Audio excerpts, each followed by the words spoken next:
Well, good morning and welcome to another episode of Coffee with Cowboy. I'm Cameron, this is Bradley, and this is Cowboy. And yesterday, guys, was the first day of fall, just exactly what we expected. It scorcher 95, 96 degrees, but warm I felt had anyway yesterday and today, just to give it a try, another shot. Hopefully, it cools off here soon. But with this continued heat, we kind of put off. We're usually planting seed right now, Right. and so we have to put that off for a little bit. And so, you know, I'll tell you what, something else too, you just be careful out there in the heat. You don't expect it to be this hot this time of year. We loaded cattle a couple of 3 days ago, and we got hot. I mean, it almost got too hot out there. There's nothing funny about heat exhaustion or heat stroke, although it reminds me of kind of the funniest story I know about heat exhaustion. When we had that river by ranch, y'all might remember this. There was a fence crew up there working, and guys that went from here, went up the river by, built fence, and I'm not going to use his name, but one of my head cowboy called, and he said, we got a guy up here got too hot. He said, he just about went out. And I said, well, what's his status? He said, well, we have him in the cool right now in the office, I guess, and they had him trying to cool him down, and I said, well, what's he like? And he described it to me. I said, I'm going to use the name Danny. I said, well, Danny, we need to take his temperature. I said, that's the only way you can distinguish between heat exhaustion and heat stroke. This ranch is 30 miles from town, and if it's severe, if it's a heat stroke, somebody's got to get there immediately and get something going for him. So, you got anything you can take his temperature with? He said, about all we have up here is these digital thermometers we temp these cattle with. Well, whatever it takes, and we got to get his temperature if we can. Of course, y'all know that's a rectal thermometer you use on a calf. So, okay, get his temperature, call me back. So, I get a call back immediately. I mean, it's like, hang the phone up, cell phone rings again. Danny's on the other end of the line. He says, hey, I said, yeah. Got his temperature yet? He said, no. He said, can't I just stick this thing under his arm? Hey, I don't Well, I mean, we can laugh about it because Yeah. the man that was working for us wound up being okay. It was heat exhaustion, not heat stroke. Yeah, I don't blame him asking the second time, second opinion on that. Well, Where to put that thermometer? Like I said, it was looking kind of after the fact, after the emergency. I thought that was pretty humorous.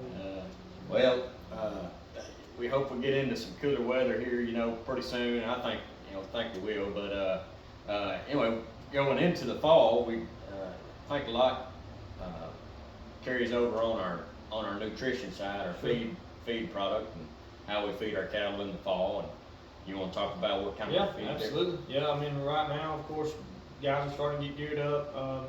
Hay season's starting to be the last cutting. Guys are starting to kind of look at what they're going to do in the winter, how they're going to feed their cattle, what kind of nutrition the cattle are going to get. And the great thing about what we can supply, and we talked about, I guess, a couple weeks ago, is that we supply the same feed that we use to guys that want to feed their cattle, want to winter their cattle. Good nutrition, backed by nutritionists that help us formulate it. You can buy it, of course, directly from us at the hardware store.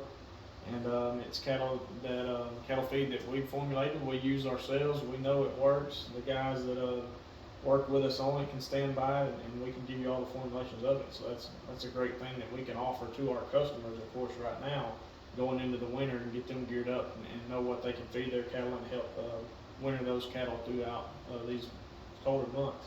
Yeah, and even the cattle we send in the feed yard and others send, that feed's going to be real close to, if not the same, to what they're going to move into in that next phase of their life. So that's a big deal to those feed yard guys that call us back and say, hey, these cattle didn't miss a lick going into the next phase. So that's really a big part of it too. But we've talked about kind of moving into the fall and the importance some nutrition. Something else feed. too, Cam, as far as something we offer ourselves too, we typically plant some winter grazing, pretty much year in and year out, and have good results out of that because we get to fertilize with the poultry litter. And so the seed that we use is typically ryegrass and oats, or one or the other, most of the time both. We can help you source that as well through our hardware feed store, and guys that want to consider that, well, we have some cattle partners, I'd say, that we typically buy their calves, help them source their calves sometimes. And, we even go so far as to let them use our planters, to get that done. So check with us if you have that need of winter grazing. We're going to need to make up the shortage of forage somehow this winter, even though we've got a pretty good hay cutting here lately. But I'm pretty sure that everyone's still behind on the amount of forage they're going to need to carry these cattle through winter. Yeah, and mixing that as well. I mean, we can mix fertilizer in with that Right. seed. We can do that for you. You guys that blend that for us can go ahead and mix your ryegrass in to where you can spread that all at one time and kind of help you get some growth there. Yeah. So real quick, with that said, I know we don't like to think about the holidays already. But it's almost here. I mean, it's right around the corner. Christmas shopping, I know we don't like to think about that just yet, but we can try to make that easy for you with what we're going to make available to you through Barton Beef. Go to bartonbeef.org and look at all of our holiday packages, including the Texas two-step and those different packages that we want to have available for your companies, employees, clients. Give us a call. We'll deliver it direct to them. And guys, thanks for joining us today. We'll end with Dad with a little. Yeah, I have a scripture. It's coming out of Philippians chapter 4, verses 6 and 7. For those of you that may worry, verse 6 says, "Be anxious for nothing, but in everything by prayer and supplication, with thanksgiving, let your requests be made known to God." So there's a command to pray rather than worry. Here's the promise: "And the peace of God, which surpasses all understanding, will guard your hearts and minds through Christ Jesus."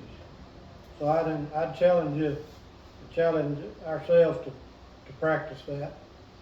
And if you've got a topic that you would like to hear us discuss, maybe it's funny, maybe it's something serious about the cattle business or beef industry, comment or message us, and we'll love to sift through those and talk about some. Have a great day.